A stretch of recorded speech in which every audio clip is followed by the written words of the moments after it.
Welcome to the Maintainable Software Podcast, where we explore the art of improving existing software with seasoned practitioners who have helped organizations work past the problems most often associated with technical debt and legacy code. I'm your host, Robby Russell. On this episode, we welcome Greg Foster, who is currently co-founder and CTO at Graphite. Greg joins us from Brooklyn, New York.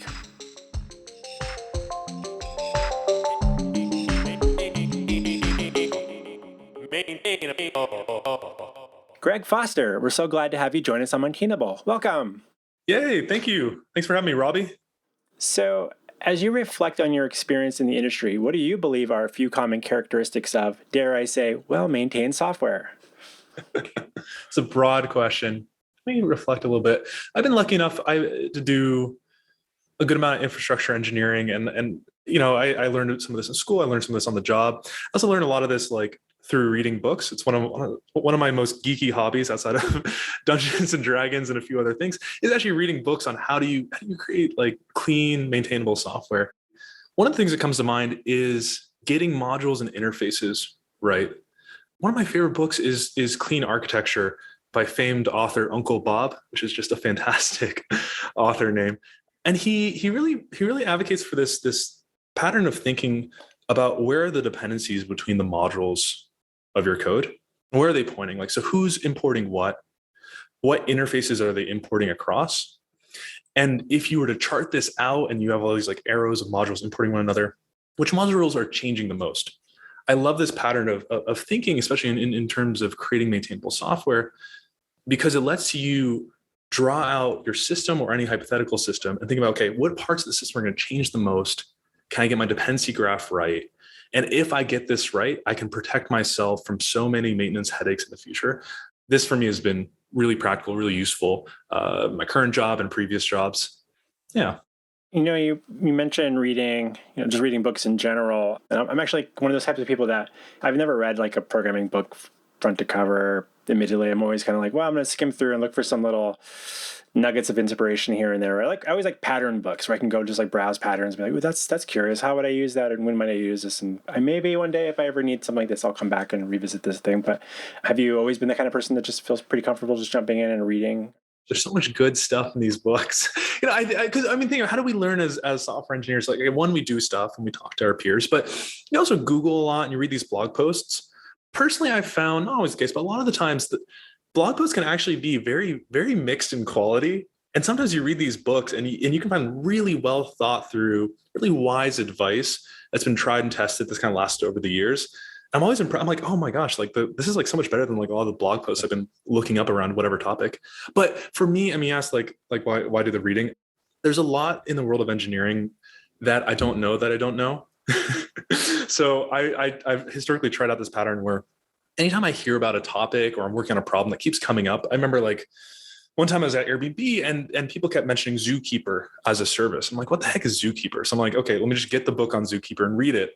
And to this day, I'm not an expert on Zookeeper, but now I know, okay, it's vaguely, for this purpose, and it's kind of backed by, general consensus algorithms and so on. So it helps me understand just general topics that I didn't even know existed, general problems and general solutions to those problems. That's why I like them as a wealth of knowledge. Otherwise, I'm just constantly learning only the things I encounter, and that can be quite narrow.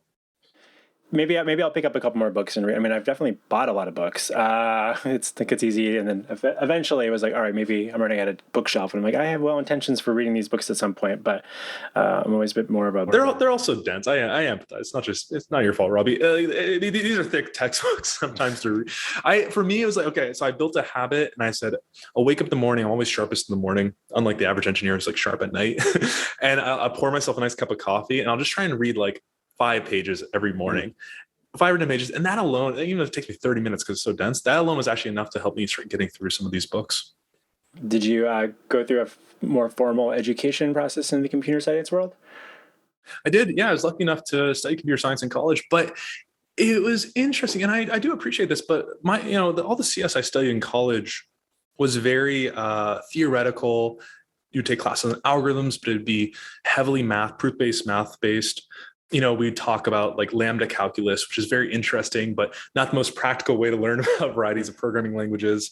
We would talk about operating systems, but we would do it on the level of virtual memory tables and very low level. most of what I've come to learn about modern like software architecture, how does one actually compose a maintainable, like long-lived, powerful system? How do you think about the difference between service-oriented architecture versus a monolith versus a monorepo versus all these different trade-offs? That I didn't learn in college. That's definitely come from on the job and from reading books and talking with really smart peers who challenge me constantly, and then I had to formalize my opinion and try and push back on them. Nice. That brings up one of the topics I was going to dig into a little later, but why don't we just go ahead and bring this in earlier? You mentioned like monoliths and service SOAs and stuff like that. What is your take on that these days? When do you think it's appropriate for like an SOA pattern to be implemented in an organization? I don't know. I'm curious how much of the hot take my take is these days versus becoming more of a mainstream take. I don't know. When I was kind of out of college, I was like a little bit more just experiencing big tech. I watched Airbnb transition from a monolith monorail, I think, because it was a monolithic Ruby on Rails app, and they were breaking it out into 1,000+ service-oriented services. And I was watching this go on, and it was a very painful migration for the company, but there are some gains. You get this nice abstraction. Different teams can own individual services. They can practice DevOps on an independent service, and they get to use their standard network-based API as like, this is my interface to the world. If I can uphold this bargain, you don't care about how I implement the details. And I watched all this go on. I'm like, that sounds like a pretty good idea. This seems like a smart practice. And there's a lot of wisdom online saying like SOA is very advanced. You feel very professional doing it.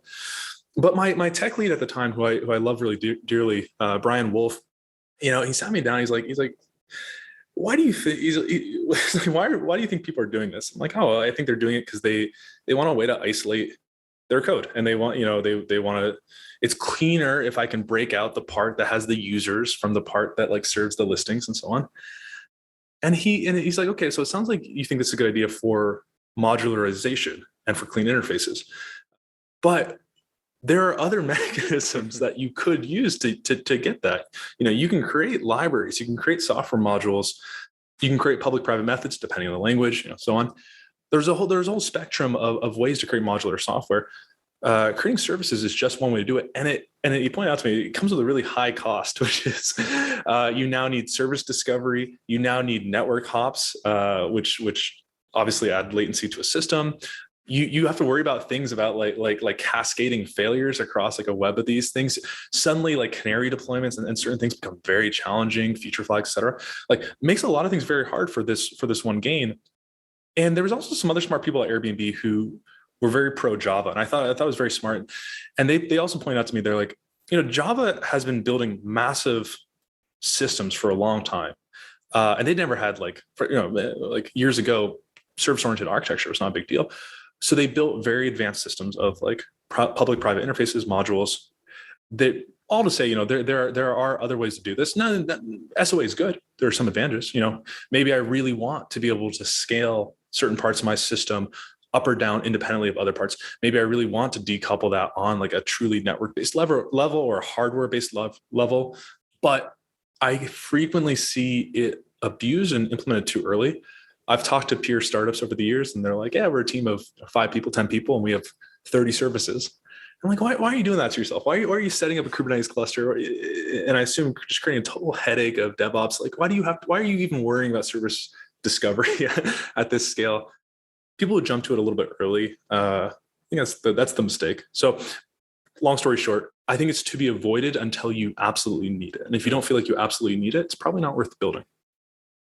My company works in the Ruby on Rails space, and so we work on existing apps, and we inherit projects where there'll be 20, 40 repos, and we're like, whoa, okay, what are we doing? And like, how big was your team? They're like 3 people.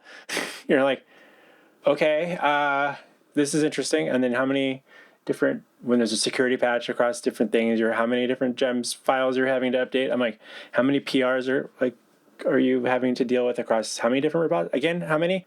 So yeah, we do a Ruby on Rails survey every couple of years, and we can see that monoliths are trending back, and there's some hybrids in there. But another thing you mentioned as well, or at least prior to our conversation, you mentioned like monorepos is another approach. And I had a couple of my past guests have mentioned this in the past. One in particular like works at New Relic, and they said that was a direction that they were trying to move into, to like, okay, let's have atomic commits and not like have to like, I think the dream of us having all these different things get deployed independently whenever just doesn't always necessarily pan out with a lot of headaches. When do you think those types of things are more beneficial for teams to consider versus where's that trade-off? When is it too soon or not? Well, you think about the name of this podcast, maintainable. To me, like the big question is what systems are going to allow you to maintain and keep evolving software as quickly and easily as possible into the future. I think it's like one of the primary things to optimize for, because otherwise, outside of this, how much do we actually care about these different choices? What I care about is that I'm building a product that's helping real people. But is it a monorepo or is it multi-repo or is it a monolith? That to me is like, okay, what's going to allow me just to maintain, evolve, and keep this thing running long into the future? So every one of these abstractions or interfaces, however you want to frame it, has some benefit and comes with some level of like upkeep and cost and often DevOps around it. Starting with, as we were just talking about with SOA versus monolith, if I break it out, I now have to run DevOps and deployments and rollbacks and uptime monitoring across many systems instead of one system. Same thing if I break out repos. I before could have a set of maintenance scripts that maybe deploy my monolithic repo. Now I have to spread those out and I have to create tooling that can deploy many repos. Maybe I had one set of continuous integration tests that were running across one trunk. Now I have to have many continuous integration systems. I really fan out this upkeep problem. And it's software, so you can always try and write meta systems upon meta systems that keep track of this. But it begs the question, like, why break it out in the first place? Like, if you could get away with one repo, that sounds a bit simpler. And simple systems tend to be the most maintainable in the long run. I don't want to speak too far out of my expertise, but I think some people break out, get repos for a variety of reasons. If you're a mega company, you might actually be hitting scaling limits on Git itself. I saw some pains at Airbnb where they had a monorepo for all of their Java apps, and checking that out and installing that actually became slow enough that it would start just bricking IntelliJ. But they started developing tooling around partial checkouts, so they got that kind of a little bit more performant. I also see some people develop a lot of pains around having a single trunk branch.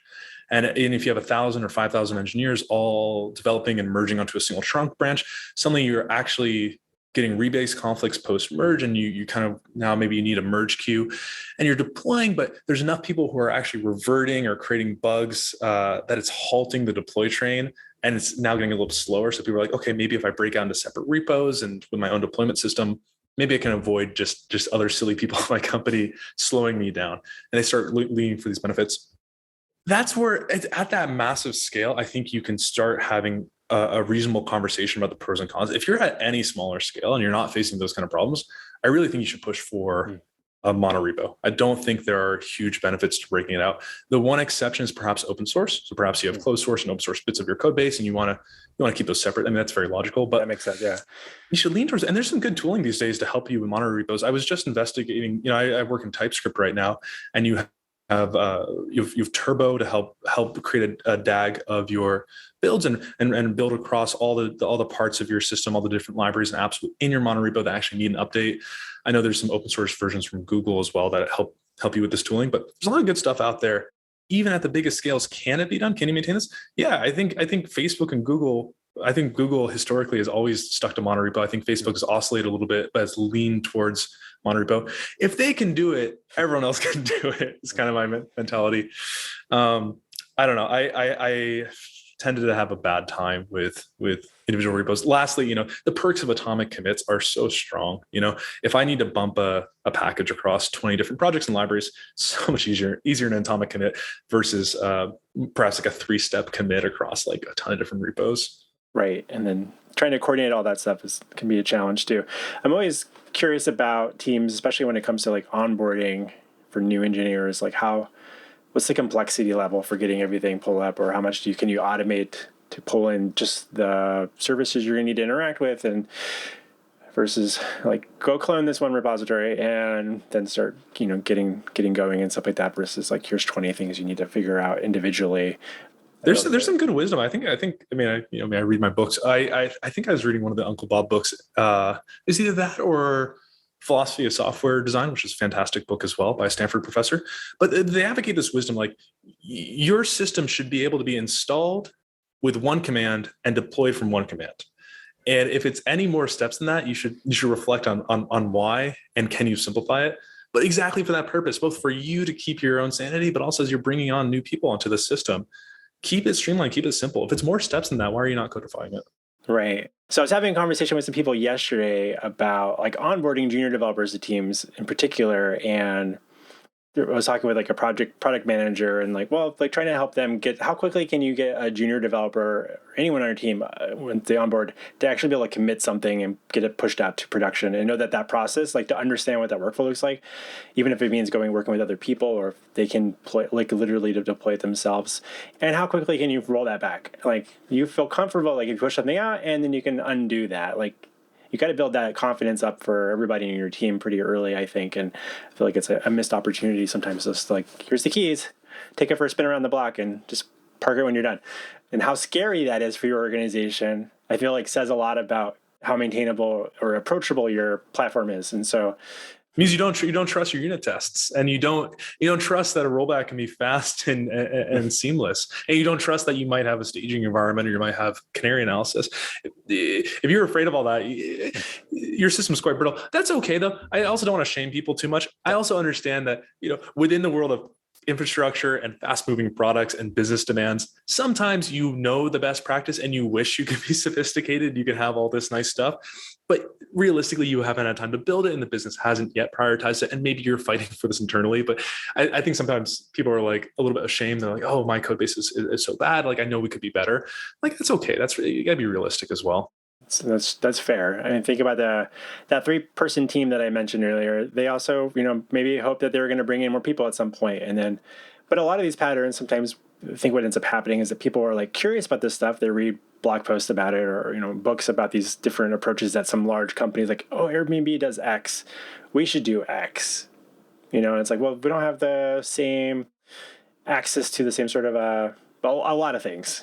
So like, it's not just financially, just there's a lot of things that we don't have access to, in the hopes that you're one day going to be just as big or something as Netflix or Airbnb, or who have time to have people that can write big, lengthy articles about how they're approaching this. And sometimes I wonder if like, that's actually a really effective recruitment strategy, is to share, so it's anyways, just for those listening, don't feel bad about it.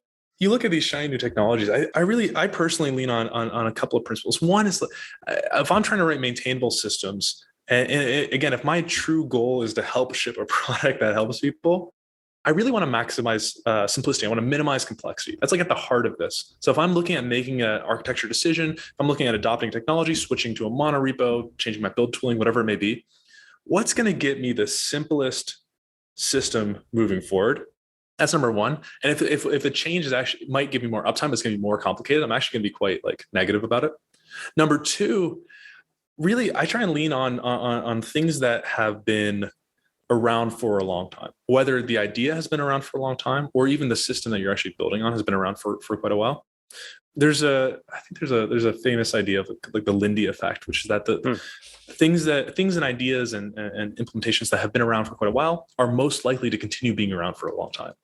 So what's more likely to be around for the next 10 years?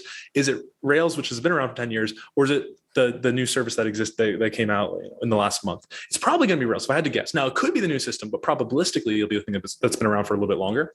So if I want to pick something, I want to build a maintainable architecture, I'm going to bias towards older patterns, things with more wisdom around them that have been tried and tested. I won't completely reject new stuff, but I will be skeptical of it. And if I'm going to implement it, I'm going to be mistrustful, and I'm going to wrap it in my own interface that I control, and I'm going to put it in a corner and I'm going to decouple my business logic, because I never want to have to change my business logic because some new package or technology I adopted is shifting underneath me.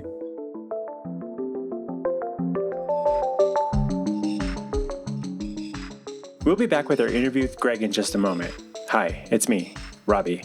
I just wanted to take a quick moment to say thank you for making time to listen to the Maintainable Software Podcast. If you're finding these conversations valuable, please consider sharing a link amongst your peers and/or writing a review on Apple Podcasts to help spread the word. Also, do you know someone in the industry that should be interviewing on Maintainable? Shoot me an email to robby@maintainable.fm. And now, let's get back to our interview with Greg Foster.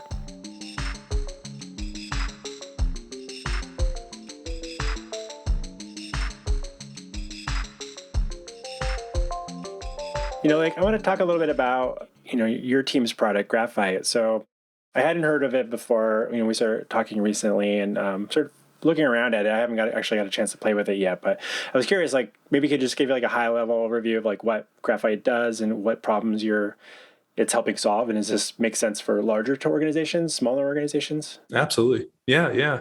I mean, as I was just saying, you think about these ideas that have been around for a long time tend to be quite good ideas. They've stood the test of time. Graphite, at the heart of it, I think is an idea that's been around for a long time. The idea, perhaps at the deepest point of the heart of it, is that software engineering is done best when you have frequent small changes. That's like the best way to do software engineering. It's the opposite of waterfall. I think a lot of people are on board with this idea. You want to make lots of small changes, each one independently passing CI, getting reviewed, frequently merging in. You got a nice continuous delivery system that's constantly rolling these out. The antithesis of this at the extreme end would be waterfall, where I just sit there and I write like hypothetically a pull request, or before there were even pull requests, just software, a new release version for a year. And then I QA it for a month, and then I print it onto a disk and I ship it to people. That would be the largest change, shipped the slowest. And you can get a little bit better. Maybe you're in waterfall development and you get a little bit better. Maybe you're just writing, okay, I'm running 1,000-line pull request for 2 or 3 days, and I'm getting my team to review it, and then I'm shipping it at the end of the week. And that's a little bit better. We actually see that even today. That's a pretty common thing. But the best case, you look at like papers out of Google who have done some research on this. The best case is that you're writing like 50-line pull requests. They're getting reviewed in like an hour, partly because they're so small, so it's such an easy thing for your peers to review, and you're just shipping it right away. If you're on a fast-moving internal team, does this make as much sense for open source? I think the patterns are a little bit different, but definitely if you're within a company, you want a ton of these small changes constantly shipping. It's really funny. The research on this is that the smaller the change, the faster it gets reviewed. That's intuitive, but also the more detailed it gets reviewed, which I think is fascinating. Your peers are more likely to leave thoughtful comments and find real bugs in your change if it's small. If it's big, people just start skimming it, and at some point they just give up and they say LGTM, stamp it, send it.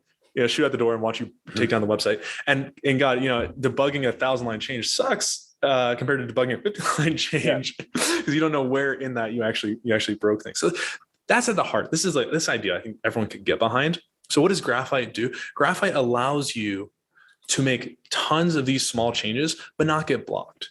Because there's a reason today people actually create these large pull requests. It's not that they're stupid or they're malicious. It's that if I'm building a feature and I put up a small pull request, and my teammates out to lunch, I either I work on something else, or I just start bloating this pull request, or just start stacking onto it.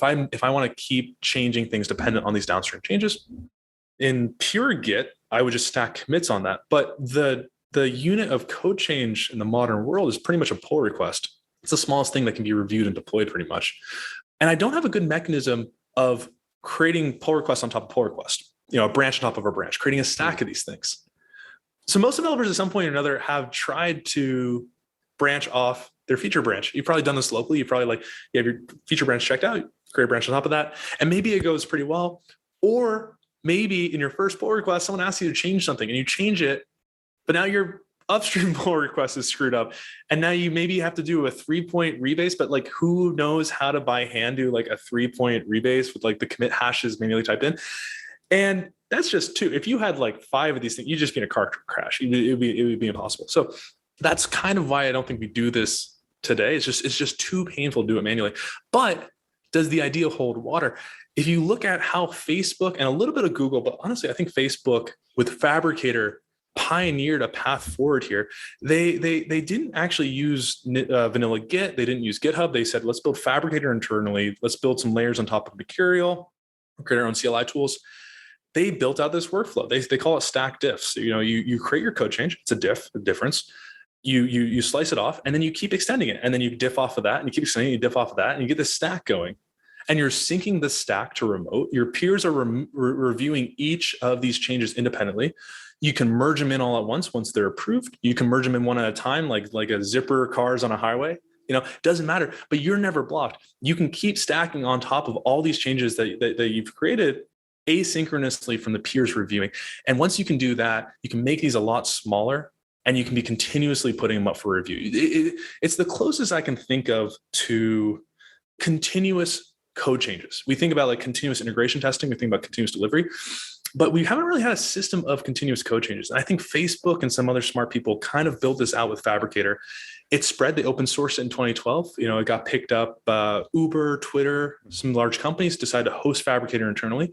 It was an old app. It was PHP. It was, LAMP-based stack. Not everyone's taste, but these companies would pick it up and they would extend it. So this pattern of software engineering is fantastic. Now, unfortunately, Fabricator has been end of life. The team who's very kindly maintaining it has decided to move on to other things.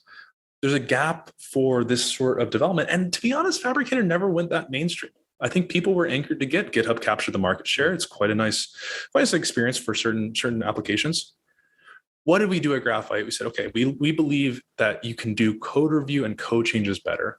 We've seen it done better. We know how it could be done better. Let's build it, and let's build it on top of GitHub so that you can start using this. You can start stacking code changes, creating tons of small atomic changes. Your peers don't have to be bothered. They don't have to move to Fabricator different tooling. They can still see perfectly synced a pull request. And you can sit there stacking and trying this out. Honestly, we built it out. We built an open source command line tool. We built a web dashboard to help you manage and merge in these stacks of code changes. And it's worked quite well, to be honest. It's actually really grown a ton. It's at 1,000+ different companies and organizations. Some places it's an individual engineer. Sometimes it was a person who left Facebook. Sometimes it's a person who read about this workflow online and thinks that this is actually a better way to write software. And at some companies it's spread and there's hundreds of people using it. I'm curious if maybe for those listening that might be trying to visualize or mental image of what do you mean by this? So let's say take me down a path. Let's say we have a basic application and we're going to work on a new feature for this application. How would this kind of play in? Is this as much as okay, I built out the new UI for it and that's a thing? Or is it even more I added a text field to a form that's now an atomic or into smaller thing? How small are we talking? Yeah, let's say we're jumping into a server and you need to add a new login button. I don't know, it could be anything. And you jump in. So you go to the login page and you start looking at the code. You're kind of paging it into your memory because what are we machines as well.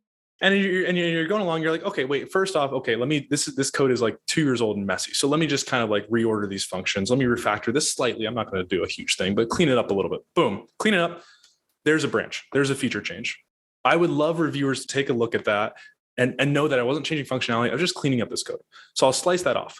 But it's going to take them half a day to review that. Maybe my teammates are slow. So let me keep coding. So I've done one branch.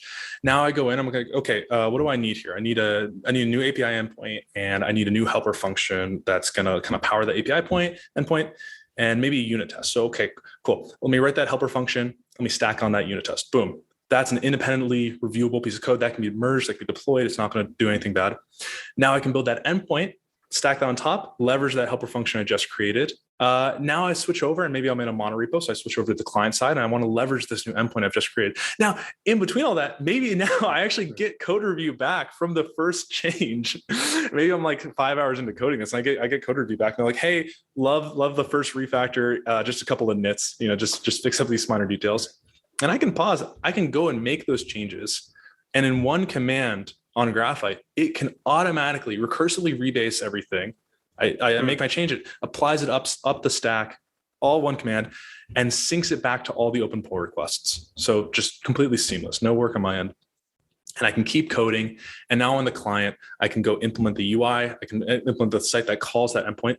But each of these individual components, wouldn't it be lovely if those were just their own little pull request so that if someone actually wants to review it, it's very manageable. If there's a bug in one of them, it's very small scoped. It's down to just the smallest change possible instead of being in this big, tree of things. And if I need to roll something back, I'm rolling back a very small change. I'm not rolling back a monolithic change that I worked all week on. That's an example of how you might create a very simple stack flow. It can get more complicated. I could work with other people. I could cooperatively stack stuff. You can take it anywhere, but that would be a straightforward one. And when you mentioned that it resyncs the PRs, is that other PRs that people are working on that are kind of independent, or is that primarily just the other PRs related to what you've been kind of your tree of commits there? Primarily just your stack, because what's going on if I go and I fix up the first branch in that stack, I'm doing one of two things. I'm either stacking on a commit or I'm actually editing that original commit.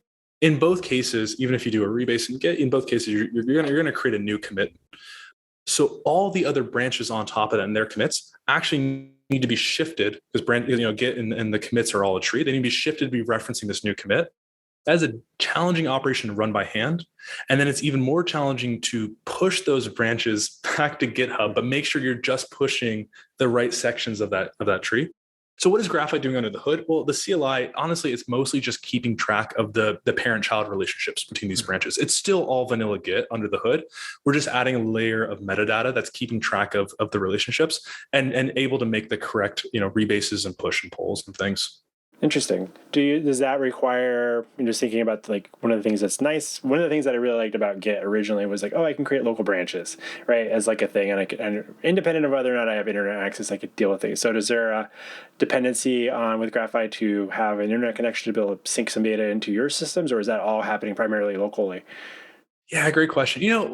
I think when we think about these exact architecture choices as we're building this out, and the nice part is we are engineers ourselves and we're empathetic to all these same concerns. We have the same concerns. So we do what's best. We say, okay, hey, let's not block on server access if I want to create a new branch. The only time I should be hitting the server is I'm actually doing a network operation like pushing or something. Also, let's not encode all this metadata in arcane Graphite specific stuff. Let's actually store it in Git refs. Git refs are quite flexible. They're arbitrary pointers to arbitrary data. Let's just store some JSON data. All we need to do is map the names of these branches. So let's store it all in Git so that if you push your refs to a universal Git remote, you're also keeping track of your metadata. Nice. We don't want to lock you in. The only times we hit our server are things we think that you really need to, which is like performing a complex network-based operation. Nice. And where can people go learn more about Graphite online? Yeah, just graphite.dev. Check it out. I think people are talking about it on Twitter. There's a lovely Slack community of, I think, over 4,000 engineers who are invested, involved, talking about it, submitting us feature requests and bug reports all the time, which is I actually think wonderful. It means that they actually care. And honestly, if you're listening to this and you have both opinions on how Git and branches should work, but also opinions on how code review could be better, and you wish that it was better, come get involved, try it out, join the Slack channel, and give us that feedback, because we are actively building and molding this by the day, and we're trying to make the best possible code change flow that there could be. That's awesome. Well, yeah, definitely include links to that for everybody in the show notes and stuff as well. A couple other quick things I was kind of curious to dig into with you. Is it safe to assume that your team has its own, do you have technical debt, and how do you go, and if so, how does your team go about organizing and that type of work and prioritizing that work amongst, shipping out new features as in the startup land? Yeah, I mean, Robby, I think this is why Maintainable is a podcast that can go on forever, is because the question you're asking, the heart of that question, I think, is a paradox that will never be solved. Graphite, it's a wonderful team full of the smartest programmers I've been lucky enough to work with. But we're also a startup, and we've had to move very quickly, and we've had to build product out rapidly without being able to always invest in building it the most perfect way first. Because sometimes you got to get that feedback. You got to ship something. You got to actually see if people like it before you sit around hardening it and making it really solid. So of course we have some level of technical debt, but it's a question of how we prioritize that, because we're also a startup and we also got to keep growing. We got to keep offering value. Otherwise we'll run out of steam. In practical terms, how do we actually split that out?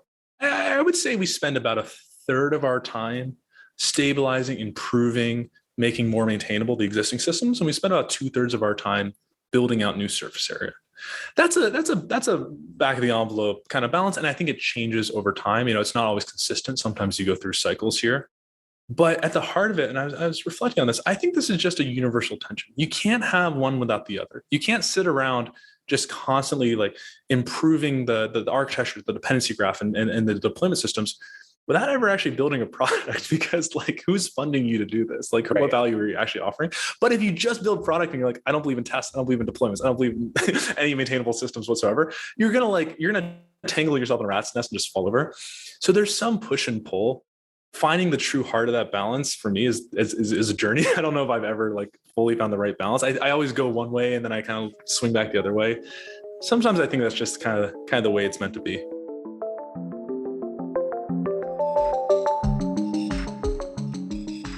Hi there. Do you know someone who might be looking for assistance with their Ruby on Rails application? Planet Argon would love to meet them. We're offering a $1,000 referral bonus.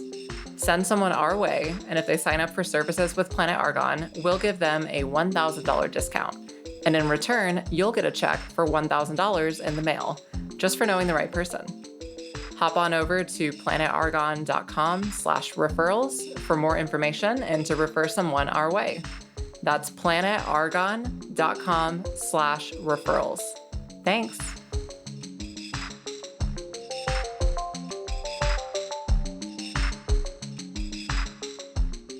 Are there any data metrics that you find valuable for your team to kind of track to get a sense of like how healthy your software delivery cycle is? Totally. Yeah. One of the things we care a lot about, I mean, you hear about what we're building. We care about shipping many small changes. So we monitor that. We say, hey, if our system is actually low complexity and it's well maintainable, our engineers and our team should be unblocked to ship many small changes, So one of the cool things we honestly just hacked into Graphite, because GitHub has never done a good job of showing kind of insights, is we present graphs of how quickly is your team landing changes? How long does it take to land those changes versus how long are they up for review? How big are those changes? Are you keeping them small? We monitor that, and that gives us kind of an output-based pulse on like, okay, are people continuously shipping stuff? There's some other classical metrics. You get your code coverage metrics to see like what level am I actually testing stuff. That's interesting. I personally haven't found it to be the most useful, but it does help incentivize people to prioritize unit testing. As far as other quality metrics, I think about cyclomatic complexity. There's actually some cool VS Code extensions that will show you for any function, any file, what the cyclomatic complexity is with little colors. So you're like, oh, this is way too complicated. I try and keep that down. I try and just be a good citizen in the code base and keep very narrow interfaces and very deep modules. I think that's a wise pattern to try and practice. You could build a metric around this. We haven't gone so far as to build a metric on that. If a team only got one, though, honestly, I would advocate look at the pace that people are actually landing changes. If you assume that the input, the time your engineers are spending and the effort spending is relatively constant, then you should get a relatively constant rate of landing these changes, hopefully actually increasing. But you see these systems as they grow, people start slowing down how quickly they're able to make changes, how quickly it takes for features to actually land. And that to me is the greatest sign that you're in a rat's nest. It's way harder to add a feature now than it was a year ago. Something's going wrong in the maintainability of your system. Have you been in an environment where you've seen that been able to be averted? successfully avoided. Yeah. Well, this gets back. I mean, I think this gets back at the classic tension of, how much do you upfront creating like the really clean, maintainable patterns versus do you just build stuff out, create some value, realize where the correct abstractions would actually lie, and then kind of clean it up after. And it's a balance. So yes, sometimes I've run ahead. I've just built out stuff. I haven't had the time to get the abstractions dead right. And even if I had tried to, maybe I would have got them wrong. One thing I think about, maybe people can empathize with this, is large scale React code bases. I sometimes have found myself creating just sprawls of components with lots of tunneling of props and variables through like multiple levels of nested components. I always look at those kind of systems. These get here very naturally, just one person stacking on one component on top of another. But I'm like, oh, this is such a rat's nest. And then I go to add a new feature and I have to tunnel down a property like 7 layers. Maybe I put it in a React context, but at that point I'm just using a global and I've broken I've broken some other sins of coding. That's an example where I look, I'm like, we could do this better. We've created a little debt here. I can appreciate that. So a couple of quick last questions with you before we wrap this up. Let's imagine there's a few people listening right now and they've been at their company for a few years and they feel like they've asked about like maybe spending some more time to deal with like, hey, we need to take care of some of this technical debt, or we need to improve some like the long-term maintainability, but the product managers, they've heard the product managers or owners say, not right now, maybe later, things maybe a few times, and so they've stopped asking. What sort of advice outside of like maybe looking for a new job could you offer them on how to start like course correcting things today rather than keep waiting for the like permission to come their way? Totally. Two things come to mind. There's kind of how do you pitch and sell this internally in your company to people who may not care? And then number 2, how do you just get it done? So first one, how do you sell and make attractive, clean, maintainable patterns, especially to people who maybe aren't even coding with you? I think you got to sell it on the fact that this is how you Because you go to your PM, you go to your manager, you go to your teammates, like, what do we all care about? We care about moving as quickly as possible and shipping real product. Like, that's the business bottom line. I know how we can do that. We can do that by writing maintainable software. Every feature is not one cost. It is not the cost it takes me in this sprint to build it out. It's the cost it takes me to build it out in this sprint and some level of maintenance indefinitely into the future. And that is a fixed cost. And eventually that will get so high that I will not have time and you will not have time to keep adding on new features that you want. If we want to move fast, we got to strike a balance with this maintenance. I think so. You really sell it on the speed. And hopefully your organization can empathize with that. Practically speaking, I've never actually had much success with saying like, hey, can we spend a week on our team just to clean up, just to refactor, just to get down our bug backlog? I know we just spent like 2 months or two cycles are building features. Can we just pause and build? I've never had good luck with that. I actually don't think it works very well because one, you have to ask people to slow down, and people hate that. And also, I think it's harder sometimes to do this stuff retroactively. It's harder to like look at a big mess you made and like sit down and try and clean it up. This stuff is best cleaned up either when you writing it correctly the first time, or every time you go into an area of the code base and you're adding a new feature. I think it's actually best to just spend an extra 10 or 20% of your time, not too much, but just a little bit of your time, and leave the world in a better place. Maybe you reordered the functions, you cleaned it up, you killed some dead code, you slimmed down an interface, you added some more tests that weren't there before. I think that pattern is actually much more sustainable because you never need to really get the buy-in of the people around you. If it really is making you faster, and I think people need to believe this makes you faster, that 10% extra time will pay off over the year of engineering you're doing in that area of the code base. So people will still think you're moving really quickly. And it's easiest because when you're there, it's already paged into your context. So clean it up now, clean it up when in the moment. Don't go overboard. But I think if you're just constantly doing about 10 or 20% cleanup, and if everyone's being good Samaritan in doing this, you will end up with a nice clean code base. And that maybe speaks back to, what Graphite does is if you can do that, a little bit of that cleanup and have that be separate from like the work that you're going to then do on top of that. It is interesting. Sometimes I'll be looking at a PR for one of our developers, and I'll be like, oh, what's all this stuff you're changing? And like, oh, it was just some stuff I was tidying up while I was here. And I'm like, oh, this is cool, but nobody else has this until we get this merged, the rest of this thing merged in. So that speaking to your other point. Otherwise, there's always that like, well, why did you send over this PR for something that we didn't ask you to work on right now? Worry that I think people might have. The only code that matters is the code that actually merges in. If it doesn't merge in, it doesn't matter. So at least if you're allowed to merge in half your code while people nitpick the other half, hey, at least you got something done. That's true. So is there a non-software, non-technical book that you've read that you find yourself recommending to other people to read on a regular basis? Ooh, a non-technical book that I recommend to people to read on a regular basis. Well, yeah, of course. I think if you're not, I'm not the expert on this, but gosh, if you're not reading through some part of your day, I think you're missing out. You're just not continuing to grow. It's one of the best ways to grow. One book we found so helpful at Graphite in the journey of doing a startup is a book called The Mom Test. I wholeheartedly endorse this book. I've read this like 3 times. It has fantastic wisdom on how to get feedback for systems and things and products and projects that you work on, which as software engineers, I think we tend to do a really bad job of. You work on something cool, you get really excited about it, you tell your friend likes you, so they're like, yeah, it's a good idea. But like, how do you see through that? And how do you actually get like authentic feedback, know what you're building is actually valuable or meaningful? And it doesn't have to be software engineering. You could have any projects or any efforts in your life, but how do you talk about that and share that and get authentic, meaningful like feedback?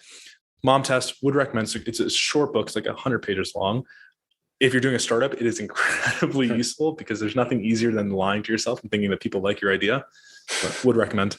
Excellent. I'll definitely include a link to that in the show notes for everybody. And where can listeners best follow your thoughts on software development online? Oh my gosh. I am historically not the world's best at creating a social media presence and publishing my thoughts on software engineering online. That being said, I'm trying to get a little more into it. So far as I'm creating tooling to help other people, might as well share some of those ideas. Twitter is a good place to find me, Greg M. Foster. Otherwise, just check out Graphite, and I work on this thing day and night. So anything related to Graphite, if you join the community Slack, you'll see me in there, and you can send me messages and say hello. I'm pretty active. Excellent. Well, it's been such a delight having you join us on Maintainable, Greg. Thanks for talking shop. Robby, thanks for having me. This is a blast. I can do this all day.